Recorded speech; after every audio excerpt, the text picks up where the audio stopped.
Sign करते तेव्हा मला एक फोन आला कास्टिंग डायरेक्टरचा. हिंदी सिरियल्स केल्यानंतर मला ॲज अ लीड त्यांनी मराठी शो ऑफर केला होता. 1000 रुपये पर डे. मी टी व्हीवर दिसत असताना 2 वर्षे माझी मम्मी सांगायची की नाही नाही ती कम्प्युटर इंजिनियर आहे, ती जॉब करते.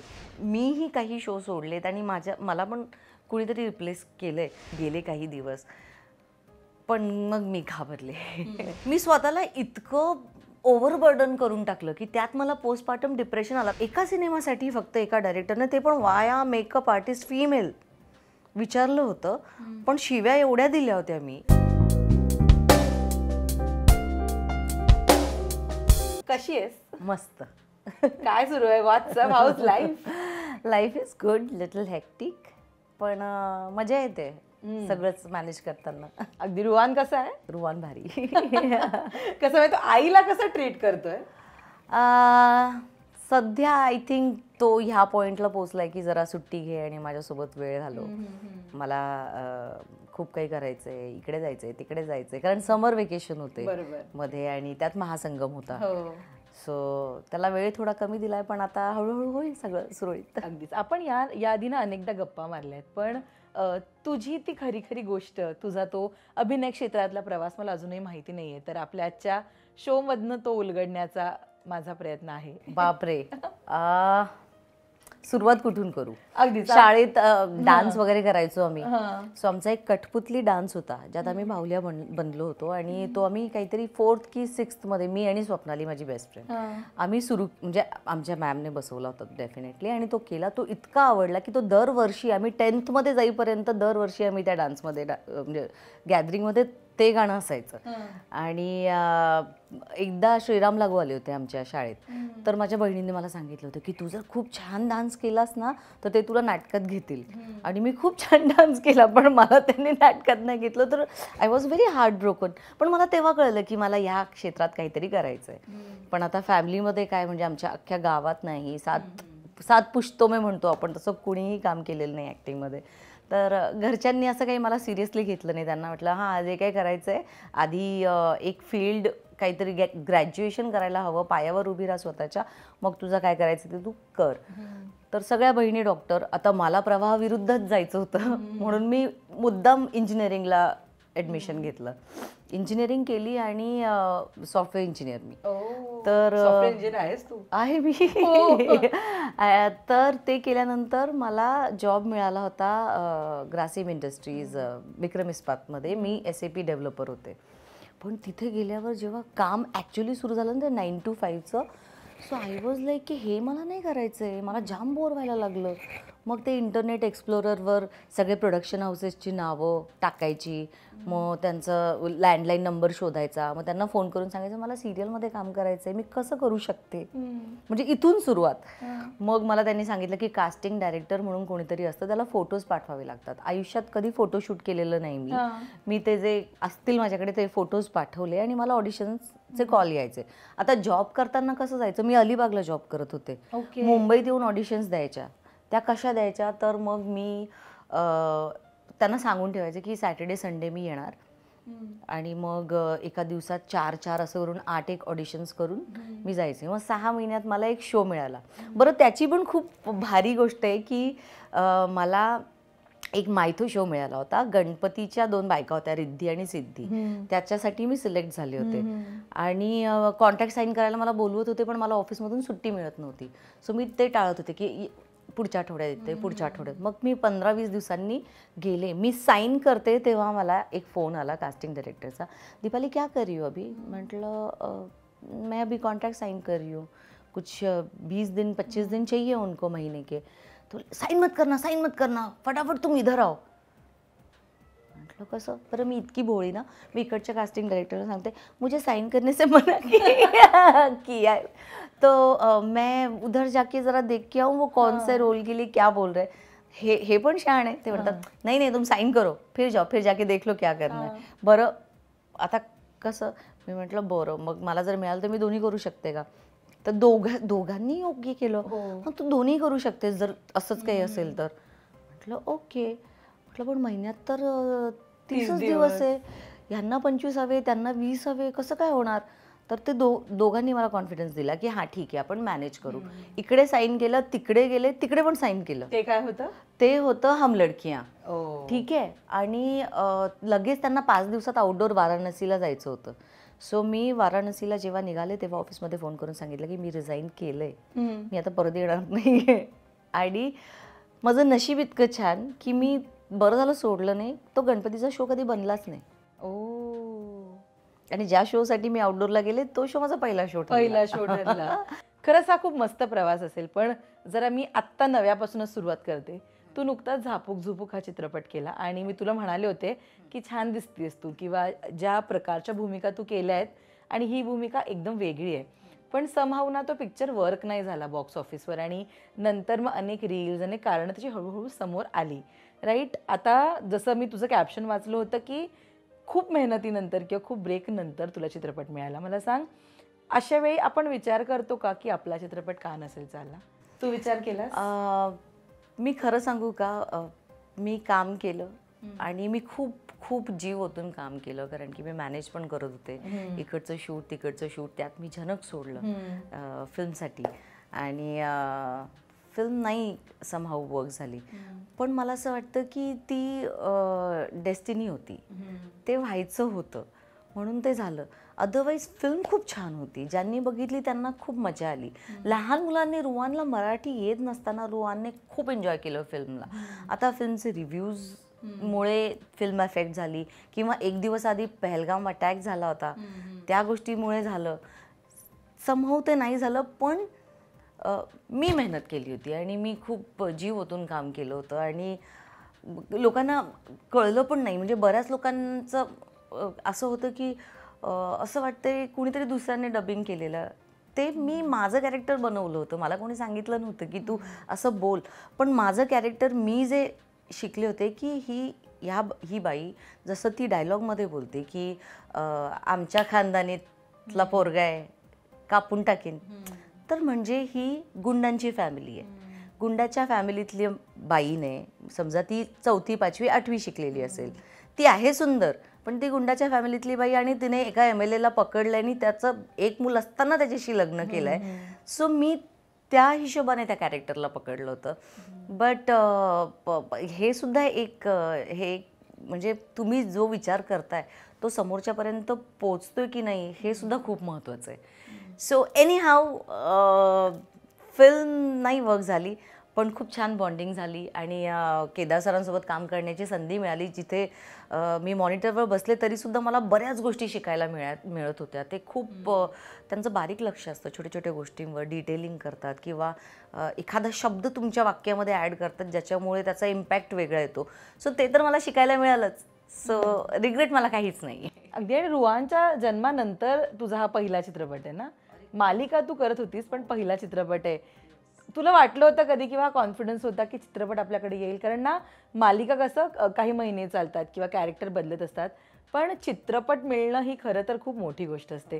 सो तुला वाटलं होतं की चित्रपट, किंवा मी तुझे मॅनिफेस्टेशनवरचे व्हिडिओ बघते, सो तू मॅनिफेस्ट केलं मी होतं तुला ते? सांगू का, मी 2025 1 जानेवारीला माझ्या डायरीत लिहिलेलं होतं की या वर्षी मी सिनेमे, OTT, ॲड्स आणि सिरियल्स हे या चारही मीडियममध्ये काम करणार आहे, किंवा केलंय रादर.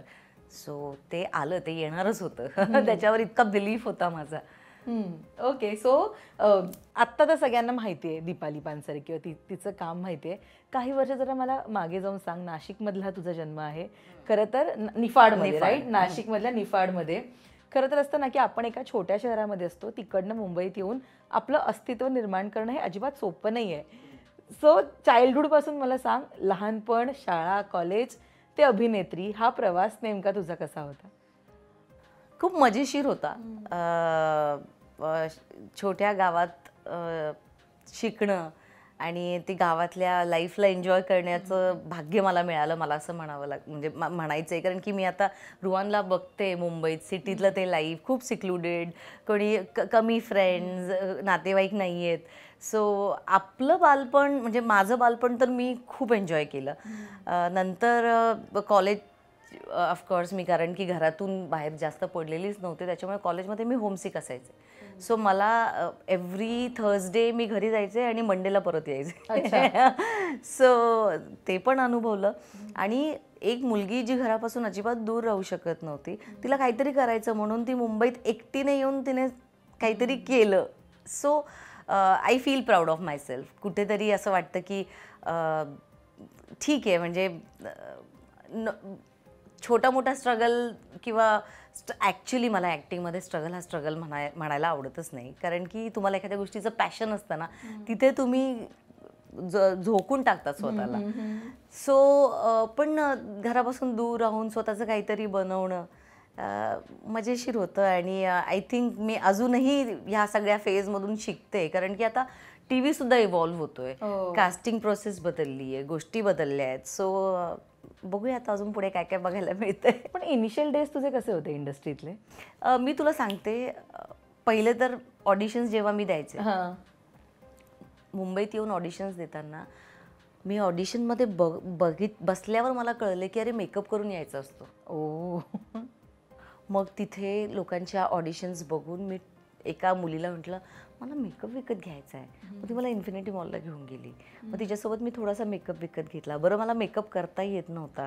मग तो इन्फिनिटी मॉलच्या मिररमध्ये थोडासा ट्राय केला. मग आता अलिबागहून आल्यावर आपल्याकडे जागा नाही आहे काही. मग मी त्या इन्फिनिटीच्या मॉलमध्ये वॉशरूममध्ये मेकअप करून ऑडिशन द्यायला जायचे. आणि मजेशीर होतं. म्हणजे एखाद्या दिवशी आपण जेव्हा ऑडिशन्स करून जातो त्यातली एखादी खूप छान ऑडिशन असायची ना, मी हमखास ट्रॅव्हलमध्ये ते डायलॉग बोलत असायचे वेड्यासारखे आणि सगळे मला बघायचे. सो ते दिवसही कमाल होते आणि हे दिवसही कमालच आहेत. कारण की तेव्हा असं होतं की आपल्याला टी व्हीवर दिसायचं आहे आणि आता असं आहे की आपल्याला चांगल्यातलं चांगलं काम करायचं आहे. सो प्रोसेस मला वाटतं बऱ्यापैकी सेम आहे. थोडं जास्त कळतं आहे आता, तेव्हा खूपच रॉ होते.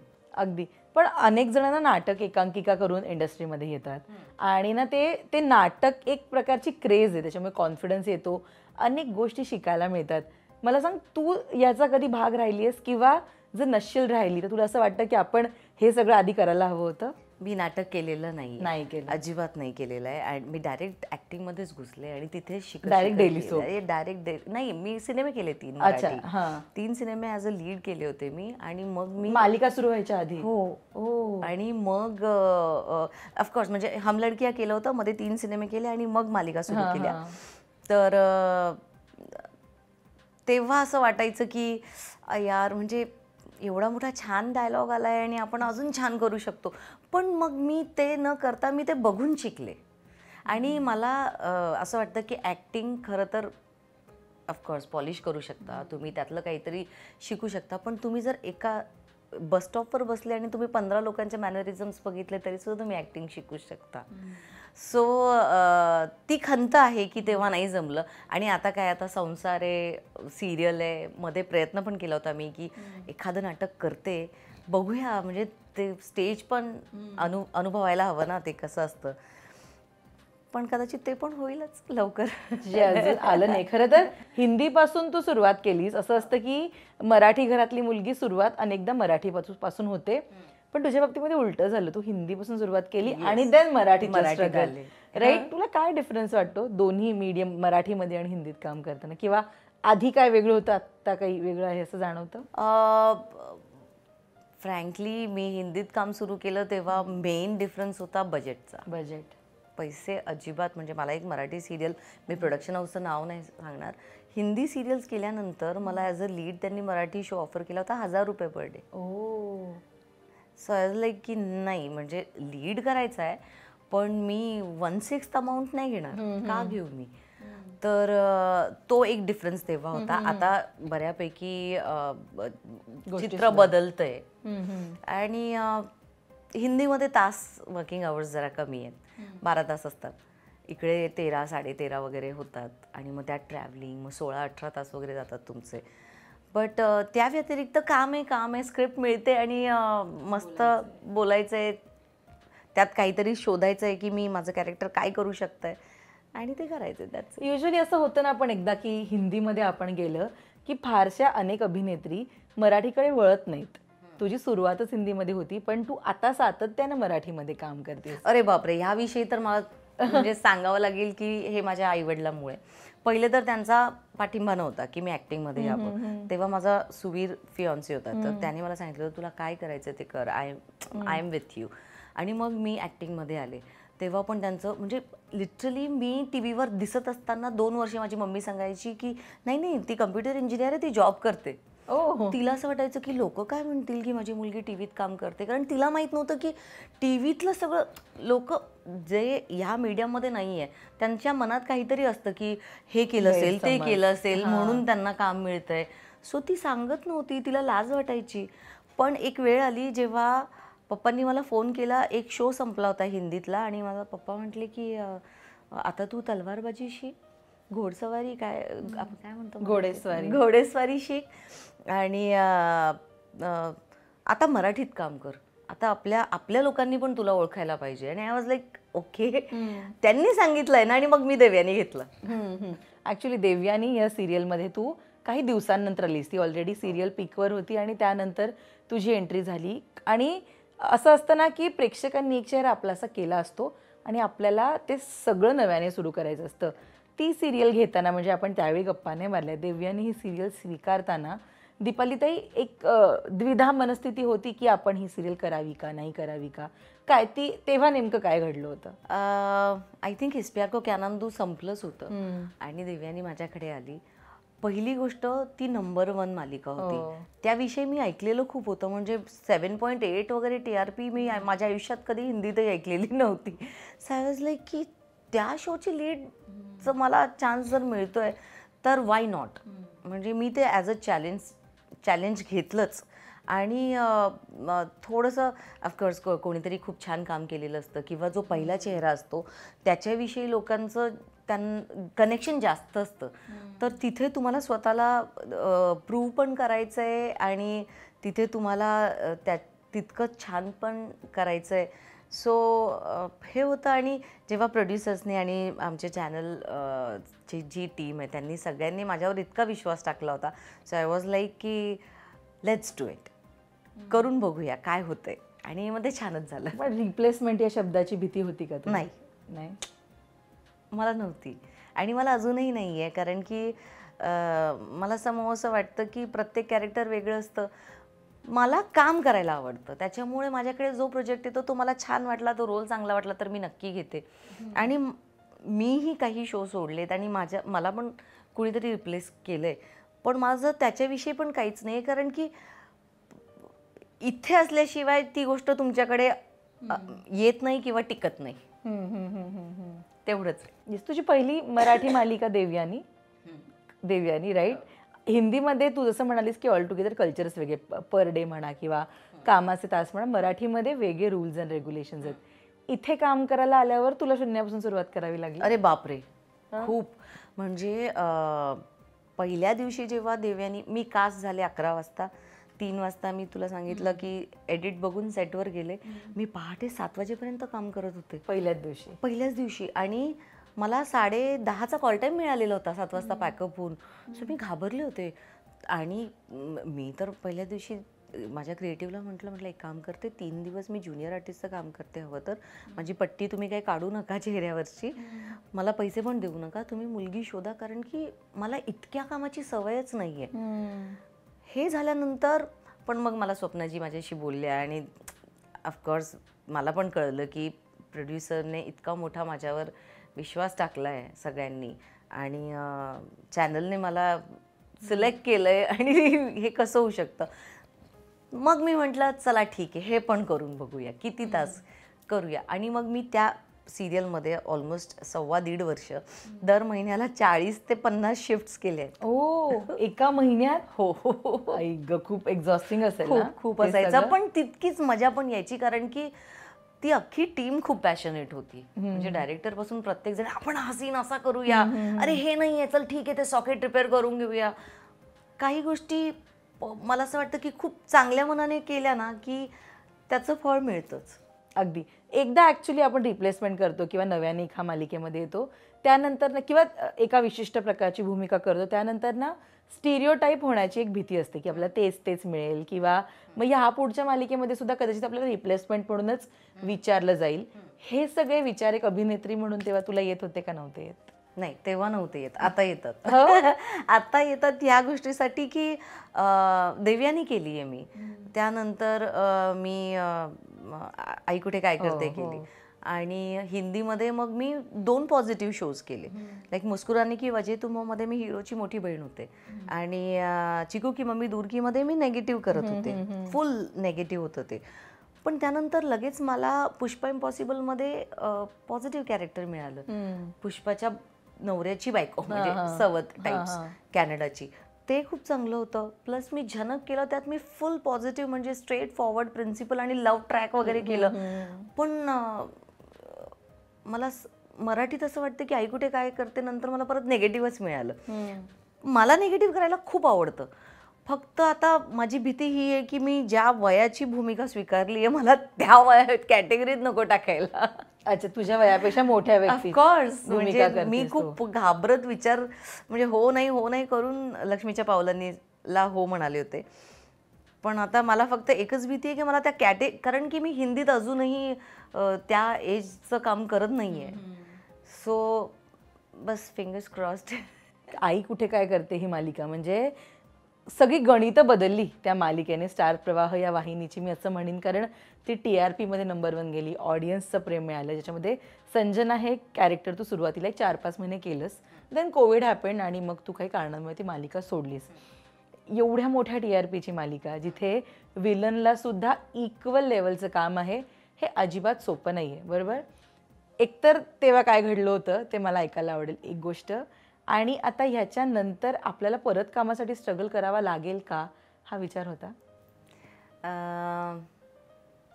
आई कुठे काय करते मला सोडायचीच नव्हती. म्हणजे दॅट वॉज माय कमबॅक. हो, आफ्टर रुवान जो मी ब्रेक घेतला होता, तर ती माझी पहिली सिरियल होती आणि अप्रतिम म्हणजे मला तो रोल इतका आवडला होता. ती खूप ह्युमन होती संजना. असं नव्हतं की ती मुद्दाम एखाद्या पुरुषाच्या मागे, तिच्या आयुष्यात एक तिचा नवरा त्रास देणार आहे आणि तिच्याकडे एक मूल आहे आणि तिच्याकडे बोलायला कोणी नाही, म्हणून ती त्याच्या प्रेमात पडली होती अनिरुद्धच्या. सो मला ते कॅरेक्टर खूप आवडलं होतं. पण जेव्हा कोविड आला, म्हणजे कोविड येण्याच्या आधीच मी पॅनिक करायला सुरुवात झाली होती की चायनामध्ये बापरे लोक रस्त्यावर वगैरे पडत आहेत, मेडिकल सर्व्हिसेस इतक्या स्ट्रॉंग नाही आहेत, आपल्या इंडियात कसं होईल. आणि मग लॉकडाऊन झालं आणि मग घरात होते मी. माझ्याकडे तेव्हा नॅनी होती, कुक नव्हती. सो नॅनी फक्त रुवांची काळजी घ्यायची आणि कुक आणि झाडू पोछावाले ते सगळे येऊन जाऊन असायच्या, पण ते बंद झालं. आणि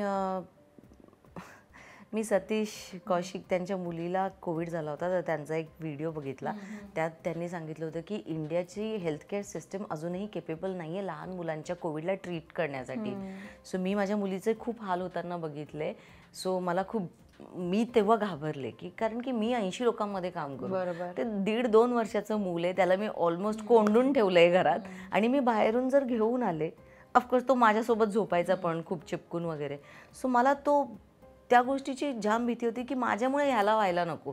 ज्याच्यासाठी मी ब्रेक घेतला त्याच्यासाठी जर काही असेल स्केअर तर मग मी काय करावं, खूप विचार केला. नंतर लॉकडाऊन उघडल्यानंतर पण मी गेले काही दिवस, पण मग मी घाबरले.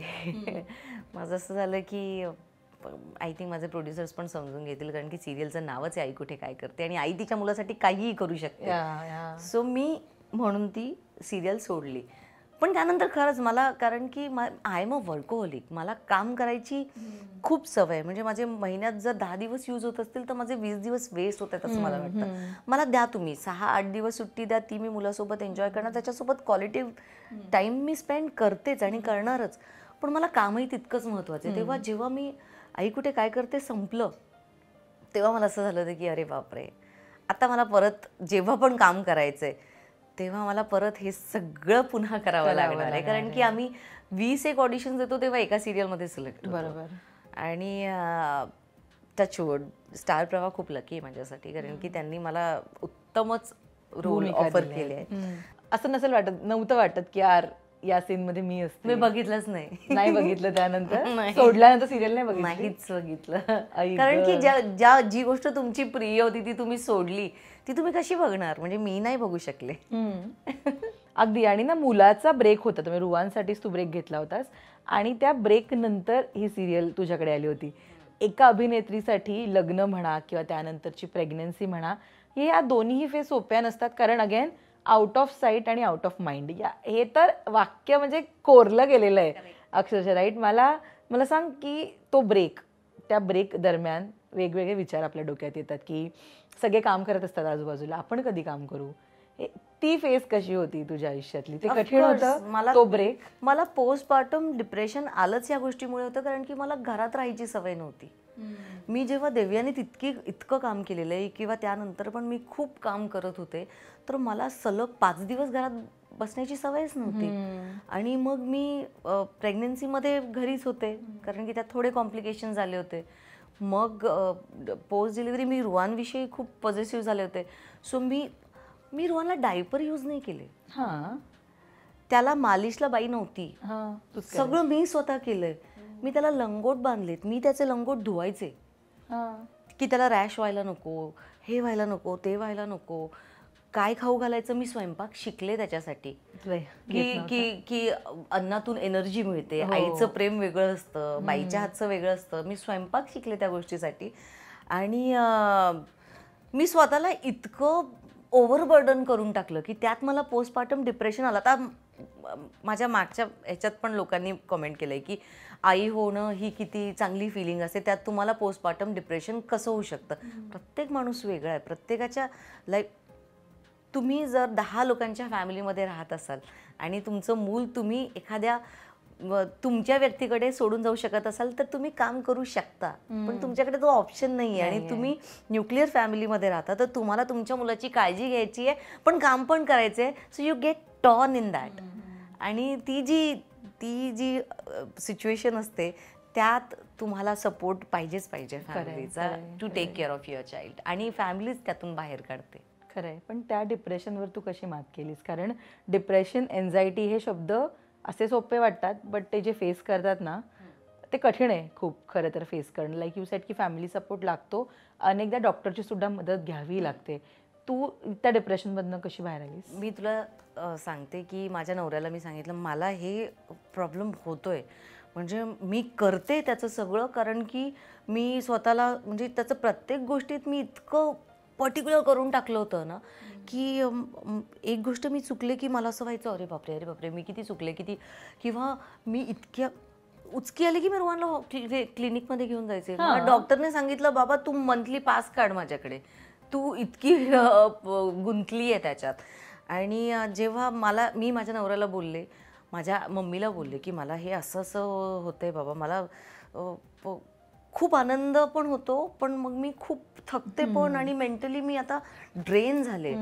तर मग त्यात आय थिंक 2 तासाचा ब्रेक घेतला होता मी. रुवान 6 महिन्याचा झाल्यावर माझ्या नवऱ्याला म्हटलं तू मुलाला सांभाळ. इतके मोठे केस होते, इतके करून आले आयुष्य इतके. म्हटलं मला केसांमध्ये पण वेळ नाही वाया घालवायचा. त्यात तुमची बॉडी बदलते, तुम्हाला मिररमध्ये स्वतःला बघणं आवडत नाही, बिकॉज तुम्ही आयुष्यभर डेटिंग केलेलं होतं आणि तुम्ही अचानक काहीतरी वजन, you don't look like the same person जे तुम्ही होते, you don't behave like that same person. आणि तू खूप खूप काही होतं. आणि त्याच्यात मला माझ्या नवऱ्याने आणि माझ्या मम्मीने तिघांचा कॉन्फरन्स कॉल झाला. मम्मीने सांगितलं, नवऱ्याने सांगितलं तू काम करायला सुरुवात कर, ह्यातून तू अशी बाहेर निघू शकत नाही. मग मी 1-2 ॲड्स केल्या रुवानला सोडून, आणि तशी मी हळूहळू वेन आय स्टार्टेड, म्हणजे मला पहिली ॲड मिळाली रुवान नंतर तेव्हा मी 78 किलोची होते. मी ऑडिशनच पाठवत नव्हते. त्या कास्टिंग डायरेक्टर होती शिखा, तिनेच मला की नाही तू पाठव वगैरे. पण म्हणजे फॅमिली ह्यात इन्व्हॉल्व्ह होणं खूप गरजेचं आहे. तुम्हाला काहीतरी होतंय, तुम्हाला काहीतरी खटकते की तुम्हाला इतकी चांगली गोष्ट आहे, तुम्ही खूप आनंदी असता, पण तुम्हाला तितकंच अचानक रडू का येतंय, तर तेव्हा तुम्हाला सगळ्यांचा सपोर्ट खूप गरजेचा असतो. तो मला मिळाला म्हणून मी बाहेर पडले. आणि बाहेर पडल्यानंतर मला रिअलाईज झालं की वर्किंग मदर्सची मुलं जास्त इंडिपेंडेंट असतात, कारण की त्यांना समजतं, आईचं पण समजतं, स्वतःचं पण समजतं, वेळ कसा स्पेंड करायचा समजतं. सो इन अ वे जे काय घडलं ते छान माझ्या आणि माझ्या मुलाच्या भल्यासाठीच घडलं. अगदी अभिनेत्रींच्या बाबतीमध्ये असं होतं की त्यांचं लग्न होतं, बाळ होतं, त्यांची कामं चांगली असतात, पण त्याबरोबर हे सगळं असतं. पण चर्चा होते ती तिच्या वाढलेल्या वजनाची. हो, तू म्हणालीस की 78 किलोची तू झाली होतीस. खरं तर मी 50 वरून 89 झाले होते what are you say in my pregnancy, हां. During my pregnancy. आणि मग 89 वरून मी 78 6 महिन्यात आले होते परत. हां, पण मग ते मेंटेन करणं हा टास्क असतो आणि एकदा ते वजन वाढलं की वाढलं, खूप मेहनत जाते त्याला कमी करायला. अशाही तुमच्या बाळाला सांभाळा, बाहेर मार्केटमध्ये एक वेगळं कॉम्पिटिशन, हे सगळे काम करत असतात आणि आपल्याला स्वतःवर काम करायचं असतं. बरोबर, खूप केओटिक होतं ते सगळं होतं. पण अगेन तेव्हा मला कळत नव्हतं की your mind has so much power. तुम्ही जो विचार कराल, तुम्ही जसं स्वतःला बघाल तसंच होईल. आज मला एवढं कळतंय की मी तेव्हा स्वतःला सांगितलं असतं की अरे ठीक आहे, तू एका जीवाला जन्म दिलायस, तुझं जग बदलणारच आहे, शरीर पण बदलणार आहे आणि ते परत नॉर्मल होईल. ते मी स्वतःला नाही दिलं म्हणून मी पोस्टपार्टम डिप्रेशनमध्ये गेले. पण आता मला माहिती आहे की आता माझं वजन वाढलेलं आहे. मला 4 लोक म्हणतायत तुझं वजन वाढलंय, पण ते कसं कमी करायचं, त्याची विल पॉवर ती पण माझ्यात आली आहे. त्याच्यामुळे ऑफकोर्स एज असतं, एका एज नंतर तुमचे हॉर्मोन्स आणि ते पण मी आता जर ठरवलं तर मी परत 4 महिन्यात बारीक होणार. फक्त ठरवत नाही आता ठरवते. ऍक्च्युली आत्ता ना आपल्याला कोण जेव्हा भेटतं तेव्हा आपण समोरच्याला कसा आहेस कशी आहेस विचारत नाही. आपण पहिले विचारतो की अरे जरा जाडच झालीस की जरा बारीकच झाली, चेहरा का उतरला, असं आपण विचारतो. तू पण फेस केलंयस हे जेव्हापासून काम करायला सुरुवात केली आतापर्यंत? खूप खूप केलंय काम करणे. म्हणजे मी तर इस्पिया को क्या नाम दूचे तू क्लिप्स बघशील ना, मला तेव्हा वाटायचं की मी किती जाड आहे. जस्ट इमॅजिन, मी तेव्हा डाएट करायचे. माझा फ्रॉड सय्या सिनेमा बघ तू, देवयानी नंतर केलेला आहे मी. लिटरली खूप खूप म्हणजे आय थिंक माझ्या आयुष्यातला सगळ्यात बारीक फेस तो आहे. मी तेव्हा सुद्धा 600 कपालभाती करायचे दिवसाचे. सो ते आपल्या कोणीतरी असं अरे अच्छी लग रही हो, थोडासा वजन बढ़ गया है, ते सुद्धा तुमच्या कुठेतरी तुमच्या माइंडमध्ये राहतं. आणि आत्ता पण लोक म्हणतात की तू बारीक हो यार, तू बारीक हो, मग तुला छान रोल मिळेल. त्यामुळे ते बायकांना ते आय थिंक निरंतर फेस करावंच लागतं. जेव्हा तू काम करायला सुरुवात केलीस या इंडस्ट्रीमध्ये, मराठी आणि हिंदीमध्ये, आपण ना असं असतं की अरे ही स्त्री आहे रे, हिला काम मिळेल, किंवा ही मुलगी आहे, मुलींना काय पटकन काम मिळतं. पण असं नाही आहे, तेवढीच मेहनत करावी लागते, राईट? अनेक आपल्याबद्दल बोललं जातं, गैरसमज निर्माण होतात, किंवा अप्रोच मे बी आपल्याबद्दलचा दुसरा असू शकतो. अशा वेळी तू स्वतःशी कधी काही नियम घालून ठेवले? अरे तुला विश्वास नाही बसणार, मला प्रत्येक शोमध्ये को ॲक्टर्स असो, टीम असो, सगळे मला म्हणतात पहिले 12 दिवस तू खूप शूड वाटतेस, अनअप्रोचेबल. तुम्ही माझ्याशी बोलायला येताना घाबरालच. पण मी ते मुद्दाम केलेलं आहे. ओके. त्या 12 दिवसांनंतर किंवा त्या 10 दिवसांनंतर मला एकदा कळलं ना की माझी वाईब कुणाशी मॅच होतीये, कोण माझं आहे. मी इतकी ओपन होते की तेच लोक अचंबित होतात की अरे ही इतकी फ्रेंडली आहे, ही तर खूप छान बोलते, किंवा people love talking to me. मला त्यांच्या गोष्टी माझ्यासोबत शेअर करायला लोकांना आवडतं. सो पण कदाचित ते जे 10-12 दिवसांचं असतं माझं, ते मला फक्त लोक ओळखायची असतात आणि ते मी ठेवले. त्याच्यामुळे मी कधीच अप्रोचेबल वाटले नाही ह्या सगळ्या गोष्टींसाठी. सो मला एका सिनेमासाठी फक्त एका डायरेक्टरने, ते पण वाया मेकअप आर्टिस्ट फिमेल, विचारलं होतं. पण शिव्या एवढ्या दिल्या होत्या मी तेवढा तोच एक एक्सपिरियन्स आहे. त्यानंतर आजपर्यंत कुणीही मला असं काही बोललेलं नाही. काय विचारलेलं? अच्छा. ओके. कॉम्प्रोमाइज करेल का तिला रोल दिला तर? मला तर कॉम्प्रोमाइज शब्दच माहीत नव्हता, कारण की नवीन नवीन इंडस्ट्रीत आलेलं आहे. म्हटलं म्हणजे तू त्यांच्याशी मैत्री, आणि म्हटलं हॅ. आणि मग तिला पण मी बोलले आणि त्याला पण मेसेजेस केलेले की इथून पुढे मला मेसेज नाही करायचे या सगळ्या गोष्टी. तू आधीपासून अशी बिंदास्त मी खूप घाबरत नाही. मला आवडलं मी तोंडावर बोलणार, मला नाही आवडलं मी तोंडावर बोलणार. मला तेच आवडतं. आणि आय थिंक आपल्या इंडस्ट्रीमध्ये ना प्रॉब्लेमच हा आहे की लोक खूप फेक वागतात. हो. त्याच्यामुळे ना त्या फेकनेस मुळे तुम्हीच कन्फ्यूज होता, कारण की तुम्ही आज ह्याच्याशी खूप चांगलं वागताय, त्याच्याशी खूप Totally चांगलं agree. वागताय, करेक्ट. आणि मग तुम्ही अप्रोचेबल झाले ना. खोटं नका वागू, तुम्ही माणूस ओळखा आणि मग त्याच्या हिशोबाने तुम्ही आणि त्यांच्याशी आपल्या आयुष्यातली सगळीच माणसं खरी असतील असं नाही, त्याच्यातली तर फेक जास्त असतात. पण या फेक माणसांमुळे ना अनेकदा आपलं नुकसान होतं. खूप होतं. तू फेस केलंयस का खूप. कधी? हो. खूप हां. म्हणजे आय थिंक इतके सिरियल्स करून आणि हा जो काही 17 वर्षांचा प्रवास आहे त्याच्यात फेक लोक शोधून त्यांचे कारनामे बघून मुलं सगळेच, मुलं तर कमीच ॲक्च्युली, मुलीच. पण आत्ता मी स्मार्ट झाले. आत्ता मला माहिती आहे की मला 1 महिना लागतो फक्त, ही व्यक्ती फेक आहे आणि इकडचं तिकडे करणारी आहे की जेलस आहे, मला ते सगळं कळतं. आणि मग मी लिटरली इनविजिबल करते लोकांना. ती माझ्याकडे एक कला आहे. मी सेटवर लोकांना इनविजिबल करून त्यांच्यासोबत काम करू शकते. हो. पण असे काही गैरसमज होते का ग तुझ्याबद्दलचे जे किंवा आहेत जे खरे नाहीयेत असं तुला वाटतं? असतीलच, प्रत्येकाच्या आयुष्यात रुमर्स असतातच. काय तुझ्याबद्दलचा काय एक रुमर तू ऐकलायस जो खरा हो, नाहीये? माझ्याबद्दलचं एक रुमर मी ऐकलाय की देवयानीच्या वेळी एक हेअर ड्रेसर होती, तिची माझी आणि पूजाची खूप खूप गट्टी जमली होती आणि तिला झाला TB. तर तिच्या वर फॅमिलीचं प्रेशर होतं, त्यांना सगळ्यांना सांभाळायचं होतं.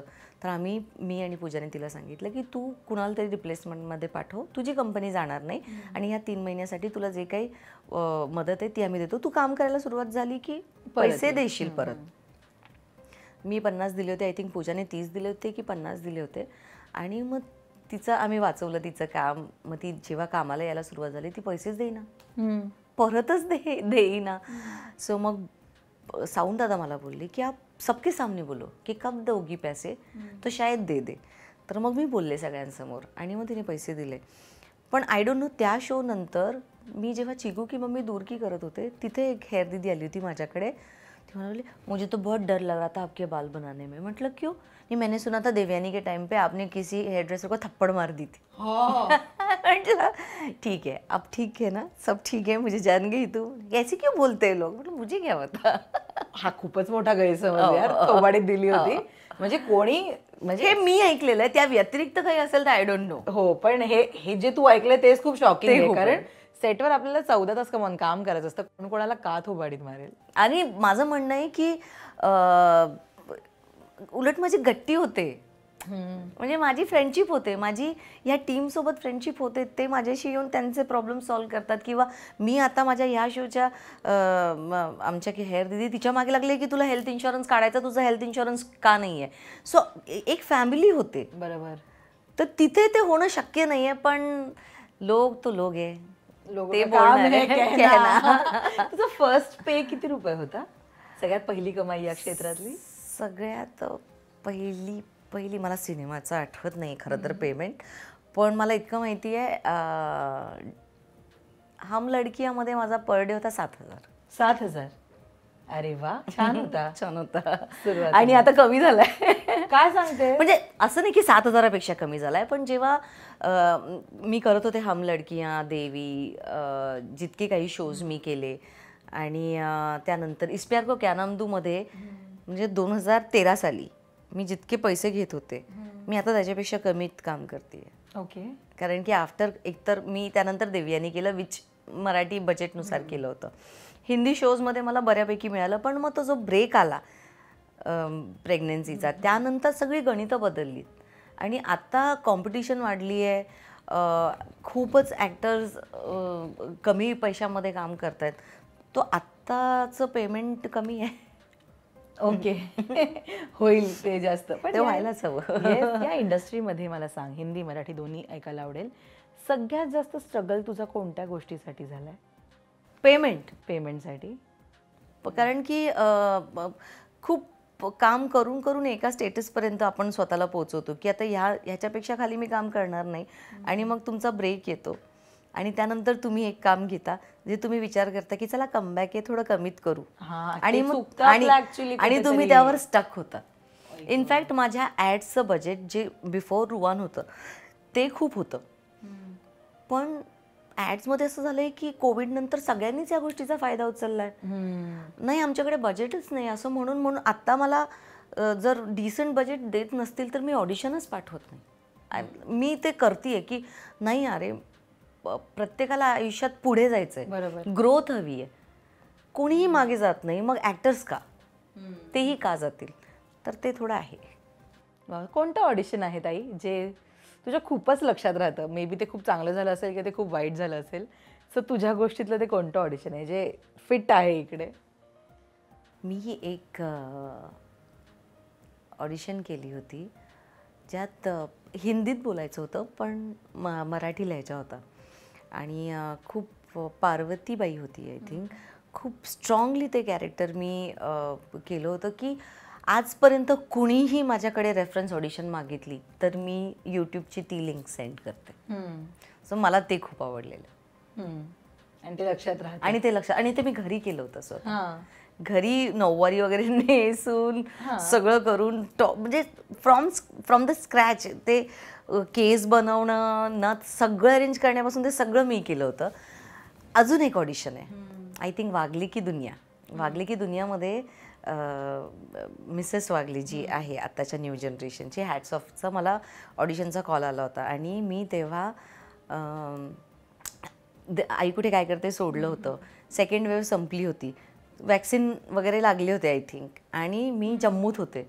जम्मूमध्ये टेम्परेचर होतं 8 आणि 9 डिग्री. अरे बाप. तिथे स्लीवलेस ब्लाऊज घालून मी कमीत कमी 8 ऑडिशन्स पाठवले होत्या. ह्यात आपण असं करूया तसं करूया, आणि टॉप 2मध्ये होते पण माझं नाही झालं. सो म्हणून ती ऑडिशन पण लक्षात आहे, कारण की खूप खूप मेहनत घेतली होती त्या ऑडिशनसाठी. अगदी. रिजेक्शन्स हे कोणाला चुकले नाही आहेत खरं तर, आणि एखादं रिजेक्शन असतं जे खूप जिव्हारी लागतं आपल्या. असं कोणतं रिजेक्शन आहे की जे तुझ्या खूप जिव्हारी लागलंय आणि ते तू स्वतःकडे मुद्दाम ठेवलंयस की इथून पुढे परत या गोष्टीसाठी आपलं रिजेक्शन नाही झालं पाहिजे, तर ते काय आहे? खरं सांगू का, आम्हाला कधीच खरं सांगितलंच जात नाही की आम्ही का रिजेक्ट झालं. ओके. तू झाली रिजेक्ट कधी? मी खूप रिजेक्ट झाली आहे, कारण की प्रत्येक शोसाठी तुम्ही ऑडिशन्स देतच असतात. म्हणजे हे आता जसं वागले की दुनिया याच्यासाठी लीड होती, ती मेन लीड होती आणि तिच्यासाठी मी नाही झाले सिलेक्ट. तर पण आम्हाला कारण कळतच नाही ना, कारण की तुमच्याकडनं 8 ऑडिशन्स मागितल्यात आणि तुम्ही टॉप 2मध्ये तुम्ही चॅनलसमोर प्रेझेंट केले जात आहेत, म्हणजे तुमची ऑडिशनमध्ये काहीतरी दम होता. बरोबर. पण तिच्या नशिबात होतं ते, तिला मिळालं, चॅनलने तिला सिलेक्ट केलं. सो रिजेक्शन्स जिव्हारी लागतात. एक दिवस आय थिंक रडायला पण येतं, पण दुसऱ्या दिवशी पुन्हा नवीन ऑडिशन असते आणि मग नवीन तो ध्यास असतो की आता काहीतरी सुरूच करायचं आहे, आता कामाला सुरुवात करायची आहे. अगदी. आत्ता ना सगळेजण ग्रुपिझम या मुद्द्यावर बोलतात की तुमचं एक सर्कल असलं की तुम्हाला काम मिळतं किंवा असावं सर्कल. प्रत्येकजण मुद्दे मांडतात यावर. आता मला सांग, तुझा ग्रुप आहे या इंडस्ट्रीमध्ये? ग्रुप नाही आहे ॲक्च्युली. मी सोशलाइजच करत नाही, त्याच्यामुळे तू मला बघशील ना की मी खूप जास्त प्रीमियर्सना नसते, मी खूप पार्ट्यांना नसते. माझं पॅकअप झाल्यानंतर 3ऱ्या मिनिटाला मी घरी जायला निघालेली असते. मी मेकअप सुद्धा काढण्याचा वेळ सेटवर घालवत नाही, कारण की मला रुवांकडे यायचं असतं. त्याच्यामुळे मी ते सोशलाइज करत नाही म्हणून की काय. पण माझा नवरा पण म्हणाला की तू सिनेमे पण केली आहेस, तू हिंदी सिरियल्स केली आहे, तू मराठी सिरियल्स पण करतेस, पण मग तू का नाही सोशलाइज करत? तर त्याचं काही असं कारण नाही आहे. आणि काम मिळावं म्हणून मी मुद्दाम सोशलाइज पण नाही करणार जोपर्यंत मला कोणाशी खरंच फ्रेंडशिप फील नाही झाली तर. अच्छा. असं असतं ना की आपल्याला काम मिळावं म्हणून आपण छान बोलायला जातात अनेक जण, किंवा कार्यक्रमांना हजेरी म्हणा, किंवा ते एक अपीअरन्स असतो social media. You don't believe या सगळ्यामध्ये की आपण जरा मैत्री वाढवावी, आपलेही 4 मित्र असावे? मला ना ॲक्च्युली काय ना, असं खूप रॅलीज वगैरेचे कॉल्स येतात आणि ते सांगतात की आता आज समजा 10 तारीख आहे, ते म्हणतात की 15ला तुम्ही याल का? तर मी माझ्या एपीला विचारते. मी खूप आहे ना, माझं प्रोफेशनल खूप स्ट्रिक्ट आहे. मी माझ्या एपीला विचारलं की काय 15 तारखेला मला काय तू दुपारी 2 वाजता वगैरे सोडू शकशील का? तो म्हणतो नाही. त्याने जर नाही म्हणाला ना तर मी नाही म्हणते. अच्छा. ॲडजस्टमेंट नाही मागत? मी त्याच्या मागे तकादा लावत नाही, कारण की ऑफकोर्स त्याच्याकडे स्क्रीन प्ले नाही आहे. 14 तारखेपर्यंत त्याला स्वतःला नाही माहीत आहे की तो मला देऊ शकतोय की नाही. मी देवयानीत एकही सुपारी केलेली नाही आहे, नाही केली. एकही नाही. कारण की माझ्या प्रोडक्शन हाऊसने माझ्यावर विश्वास टाकला होता, माझ्यावर मोठी जबाबदारी सोपवली होती. मी लग्नासाठी 5.5 दिवसांची सुट्टी घेतली होती देवयानीच्या वेळी. सो माझं असं आहे की कोणाच तरी पैसा लागलाय, माझ्यामुळे लॉस व्हायला नको. म्हणून मग बरेच लोक मला मेसेज करतात, मी म्हणते विचारते सांगते. पण फक्त कारण की महिन्याला खूप असे मेसेजेस पण येतात अपेअरन्सेसचे, आणि काही पेड असतात, काही फ्री असतात. पेडवाले तर चला मी त्यांना हे म्हणू शकते की तुम्ही मला 15 दिवस आधी सांगा तर मी ती डेट टाकते. पण अनपेडवाल्यासाठी मग मी पर डे पण, कारण की आपले दिवस पण लागायला हवे. बरोबर. सो मी या सगळ्या गोष्टींचा विचार करते. EP म्हणाला ओके जाऊ शकतेस तर मी जाते, नाही म्हणाला तर नाही जात. अगदी ॲक्च्युली सुपाऱ्यांचं तू आता बोललीस, फायनान्शियल स्टेबिलिटी येते सुपाऱ्यांमुळे कुठे ना कुठे. नो डाऊट आपला पर डे चालू असतं, मीटर चालू असतं, बट सुपाऱ्या अशा असतात ना की एकतर कमी वेळामध्ये जास्त पैसे आणि एक बॅकअप असतो. देवयानी एवढी हिट मालिका असताना म्हणजे तेव्हा तर बॅक टू बॅक सुपाऱ्या तुझ्याकडे येत असणार, तरीही तू कसं नाही केलं? म्हणजे मी सरप्राईज आहे हे ऐकून. कारण ना ती एक फेज असते, अब पैसा कमा लो. आता तेवढी अक्कल नव्हती ना. अच्छा. तेव्हा काय होतं की माझं काम आहे, मला कॉल टाईम येतो, मला वेळेत पोचायचं, वेळेत पाठांतर करायचं, आपलं बेस्ट द्यायचं आणि घरी यायचं. माझं तेवढंच लाईफ होतं. आणि तिथे मला श्वास घ्यायला वेळ नव्हता. मी सांगते ना, जर मी माझ्या लग्नाची शॉपिंग, माझ्या साड्या पूजा कदमने बनवल्या. ती माझी मैत्रीण आहे, तिच्याकडे वेळ होता, ती जायची, तिने ते नेटच्या मटेरियल आणून त्याला बॉर्डर लावून तिने माझ्या साड्या बनवल्या होत्या. माझ्या अर्धा दिवस मला मिळाला होता, त्याच्यात मी एक दिवस जश्नमध्ये गेले होते, लाल साडी सिलेक्ट केली, त्याच्या 10व्या मिनिटाला तिथून निघून दुसऱ्या एका शॉपमध्ये गेले, लेहंगा सिलेक्ट केला, असं माझं शॉपिंग झालं होतं. सो मी ॲडजस्टमेंट घेतच नाही अनलेस मला खूप एमर्जन्सी नाही आहे किंवा आता मी आजारीच पडले किंवा मी ते घेतच नाही. आणि मला असं वाटतं की माझं कमिटमेंट इथे, तर मी हे करणार. हां, आत्ता ह्या पॉईंटला असं झालं आहे की जर मला खूपच एका महिन्यात मी जितके कमवणार आहे तितके पैसे जर मला कोणी ऑफर केले आणि मला दिवस दिले की 10-15 दिवसांनी आहे, तर मग मी त्याला सांगणार. आणि कारण की मी ॲडजस्टमेंट घेत नाही, तो ते ॲडजस्ट करणार. तू लग्नाबद्दल आता सांगत होतीस मला. खरं तर ज्यांच्याशी तू लग्न केलं आहेस ते काश्मीरी पंडित आहेत. काश्मीरी पंडित यांच्याशी लग्न करणं हा खरं तर खूप मोठा निर्णय असणार. एक तर हा निर्णयापर्यंत तू कशी आलीस आणि फॅमिलीने सपोर्ट केला तुला? त्याचा पण खूप मोठा किस्सा आहे. ॲक्च्युली मी चुकून इंजिनिअरिंग कॉलेजला पोचले होते, तोही चुकून त्या इंजिनिअरिंग कॉलेजलाच पोचलेला होता. सो आमचं कॉलेजचं प्रेम आहे. प्रेम काय म्हणू, मी लास्ट फायनल इयरमध्ये होते आणि मी आता तो 2 वर्ष मला बघत होता फक्त. सो मला माहीत होतं की हा काश्मीरी मुलांचा ग्रुप आहे, माझ्या मागे मागे फिरतो, पण मला माहीत नव्हतं. आणि तो मला जेव्हा प्रपोज करायला आला तेव्हा माझं मी लेडीज रिप्रेझेंटेटिव्ह, कोण मुलगा आहे, काय आहे, तुला कोणी रॅगिंग करताय का तुझी, तू का आलास माझ्याशी बोलायला, असं वगैरे. तर मग त्याने मला बोलला वगैरे, पण आहे ना तो खूप प्रोटेक्टिव्ह आणि तो खूप केअरिंग होता. तर मग मी लगेच नाहीच म्हणाले आणि घरी गेले तर माझ्यासाठी मुलं शोधायला लागले. माझी एंगेजमेंट फिक्स केली यांनी, घरच्यांनी, की नाही मुलगा छान आहे, तो पण सॉफ्टवेअर इंजिनियर आहे पुण्याचा. आता हे घरच्यांना पहिल्यांदा कळेल की मी त्या मुलाला फोन केला. मी म्हटलं बाबा एक मुलगा आहे, मला त्याच्याशी लग्न करायचं आहे. तो म्हणाला हम दिल दे चुके सनम नाही बघितलंय का तू, लग्नानंतर नवऱ्याशी प्रेम होतच. म्हटलं बापरे, ओके. मग मी घरच्यांना सांगितलं की मला MBA करायचं आहे. घरचे म्हणाले हा ठीक आहे लग्नानंतर कर. म्हटलं अरे बापरे, हे तर मला गुंतूनच टाकतायत, हे तर मला सोडतच नाही आहेत. मग मी पुण्याला गेले होते फॉर्म भरायला. तिथून आल्यानंतर मी पप्पांना सांगितलं की मी त्याला दुसऱ्या मुलीसोबत बघितलं, त्या मुलाला, मला नाही करायचं त्याच्याशी लग्न. खोटच बोलले. आणि मग घरातून बाहेरच पडले जॉब करायला. निघाले तेव्हा सुद्धा घरच्यांचं असं होतं की तुझं काही अफेअर वगैरे नाही आहे ना, कारण की मग अवघड होईल.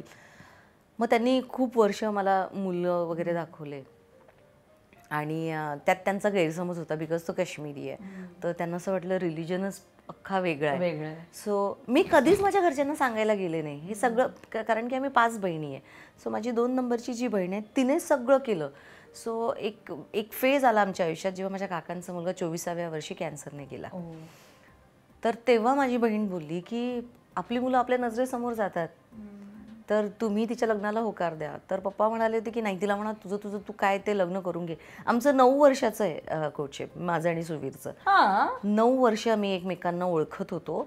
शेवटी फायनली देवयानीच्या वेळी माझी बहीण म्हणाली की तिला जर करायचंच असतं तर तिने कुठलाही सिरियलवाला मुलगा पकडला असता.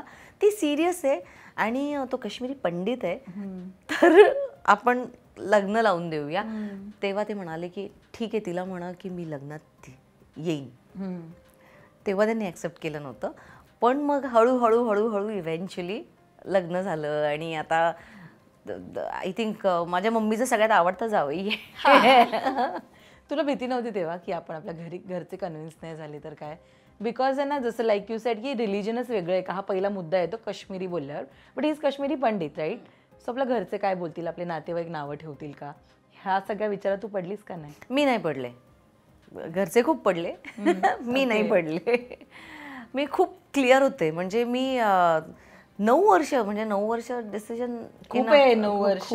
आणि त्यांनी तुला प्रत्येक वेळी सपोर्टही केलाय राईट. म्हणजे एक मोठ्या TRPची मालिका सोडून देण्यापर्यंत ते मुलाला घरी ठेवून पुन्हा एकदा कामाला जाण्यापर्यंतचा ही जर्नी राईट. त्यांचा सपोर्ट आतापर्यंत तुला प्रत्येक पावलावर कसा राहिलाय? खूप खूप. आता आम्ही नवरा बायको सारखं राहतच नाही. म्हणजे इट्स लाईक ते इतकं फ्रेंडशिप म्हण किंवा वेगळंच आहे. ते वेगळंच आहे, कारण की तो त्याची गोष्ट मला सांगितल्याशिवाय राहू शकत नाही, मी माझी त्याला सांगितल्याशिवाय राहू शकत नाही.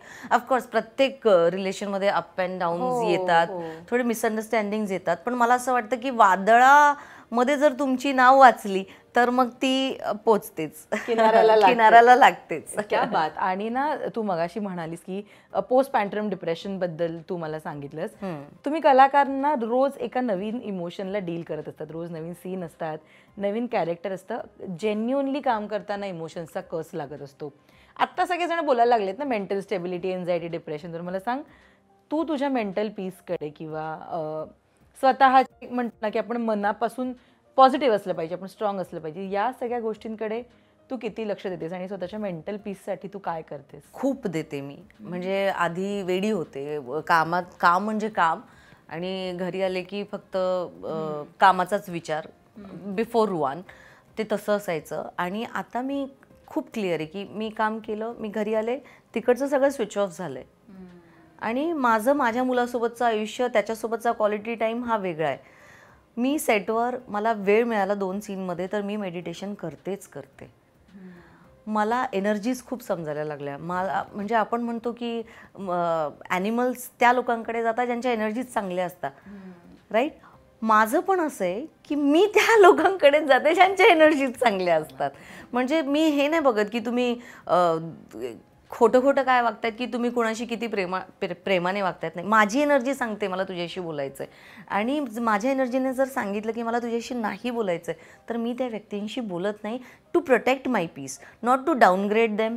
त्यांना काही सांगण्यासाठी नाही. एखाद्याची काही गोष्ट तुम्हाला खटकते, तुम्ही चान्स देता, पण जर त्याच्याने तुमची मेंटल हेल्थ खराब होणार असेल तर तुम्ही कट ऑफ होणं खूप गरजेचं आहे. आणि ते मी करते, आणि माझ्या सेटवरचे सांगतील सुद्धा की मी इन्व्हिजिबल करते लोकांना मग. आणि to protect my peace, for nothing else is important more than my peace. That's it. वा. खरंच आहे. आणि ना, अनेक अनुभव असतात खरं तर आपल्या गाठीशी. अनेक चांगली वाईट माणसं आपल्याला भेटत असतात आपल्या प्रवासामध्ये. मला सांग, इतक्या 17 वर्षाचं तुझं करिअर आहे, 17 वर्षामध्ये तुला खरी दुनियादारी कोणी शिकवली? सेट, आमचा सेट. कारण की एका सेटवर तुम्ही कमीत कमी 80 लोकांसोबत कामं करतात. तुमचे को ॲक्टर्स असतात ज्यांच्यासोबत तुम्ही सगळ्यात जास्त वेळ स्पेंड करता, म्हणजे 12 तास, 13 तास, 14 तास. तेव्हा आता मला कळतंय की का लिहिलं गेलंय व्यक्ती तितक्या प्रवृत्ती. तुम्ही कुणाला गेस करू शकत नाही की हा माणूस स्माईल करतोय पण याच्या मनात काय चाललंय. सो हे सगळं जे आहे ते मला माझ्या सेटनेच शिकवलंय. एक अशी भूमिका जी अजूनपर्यंत तुझ्याकडे आली नाहीये आणि त्याची तू वाट बघतेस, मे बी तू मॅनिफेस्ट करतेस त्याच्यासाठी, तर ते काय, कुठली आहे ती स्वप्नातली भूमिका जी करायचीच आहे? आता मला पुन्हा लीड करायचं आहे. ओके, करशील की? हां. बस तेच मॅनिफेस्ट करते मी की I want to do something very prominent. की 10-12 वर्षांनंतर वळून बघितलं तर येस, हे काम मी केलं होतं आणि I am looking for that. म्हणजे ॲक्च्युली मी हे मगाशीच विचारणार होते की आपण आधी लीड करतो पण नंतर सम रिझन आपल्याला लीड मिळत नाही किंवा आपल्याला कॅरेक्टर रोल्स करावे लागतात, निगेटिव्ह रोल करावे लागतात, तेव्हा ते पटकन एक्सेप्टेबल असतं का गं? मला नेगेटिव्ह लीड करायला खूप आवडतं. ओके. लाईक माझं म्हणणं आहे की मला लीड म्हणजे फक्त मेन लीडच नाही, स्टोरी 3 लोकांची पण असू शकते, हिरो हिरोईन आणि विलनची पण असू शकते, जी ऐकुटे काय करते मध्ये होती.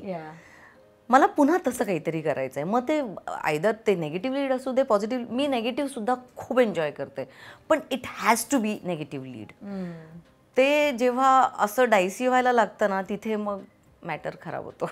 क्या बात. पण हे जे निगेटिव्ह लीड आहे किंवा तुझं लीड आहे ती भूमिका लवकर तुला मिळू देत आणि आपण भेटूयात त्या निमित्ताने सुद्धा लवकरच गप्पा मारायला. आणि तुझ्या घरी नवीन पाहुणी आली आहे आता, लिली. नव्याने आई पण तू तिच्या बरोबर. बाप रे, म्हणजे आई किती काय काय करते मुलांसाठी. म्हणजे काल रात्री 12 वाजता मी पोचले आणि आपलं बोलणं झालंय 2-1 वाजेपर्यंत आणि मग सकाळी ते जे 3-4 मेट्रो चेंज करून गेले, तिला घेऊन आले. घरी आल्यावर मी आहे ना, माझ्या म्हणजे रुवांच्या चेहऱ्यावर फक्त ते स्माईल आणि जो हॅपीनेस बघितला आणि त्याने टीव्ही बंद केला. माझं तिथे सगळंच काय म्हणतात भरून पावले मी. सो येस, आता तिच्यासोबत खूप मजा येणार आहे आणि तिच्यामुळे रुवानला पण खूप मजा येणार. क्या बात, खूप मस्त. थँक्यू सो मच, तू वेळ दिलास, थँक्यू, इतक्या छान गप्पा मारल्यास, तू मस्त काम करते. All the very best. Thank you so much.